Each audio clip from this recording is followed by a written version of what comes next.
म्हणजे एक क्लायंटनी मला कॉल केलेला ऑनलाईन आणि जस्ट आमचं सगळं कन्सल्टिंग आणि हे ते, तर त्याचा पगार हातात येत होता 2.65 लॅक्स हं. Per month. नवरा बायको आणि 2 मुलं.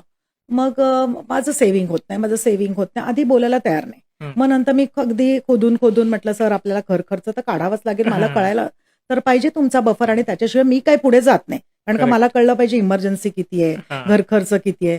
तेव्हा मग ते सांगायला लागले, "मॅडम असं होतंय की आमचं ना Zomato आणि Swiggyचं बिल 60,000 ते 70,000." मी म्हटलं, "वर्षाचं ओके. का?" तर नाही, महिन्याचं. ओहो! मग तिथे एकदम म्हणजे म्हटलं, "सर 60,000 ते 70,000." नाही, घरात बाई आहे जेवण करायला. हं. पण काय होतं माहितीये का, कधीतरी ती भाजी आवडत नाही.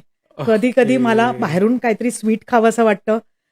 म्हणजे कुठे कुठल्या थरावर आपण जातोय, हेच हां. आपल्याला लक्षात येत नाहीये. आणि मग तिथे तुम्हाला ना कंट्रोल स्वतःवर आणावंच लागेल. हो. कारण का पुढे जाऊन मुलांची शिक्षण आहेत, स्वतःचं करेक्ट. रिटायरमेंट आहे. मग हे सगळं कधी आपण तरतूद करणार? पूर्ण बॅलन्स करा असं काही नाही. आपण हां. एन्जॉय पण करायचं. एवढा पगार करेक्ट. येतोय नक्कीच खर्च करा. पण त्याला कुठेतरी ना एक लिमिट आखता आलं पाहिजे. हां. नाहीतर मग आपल्याला हातात आपली घडीच निघून जाईल.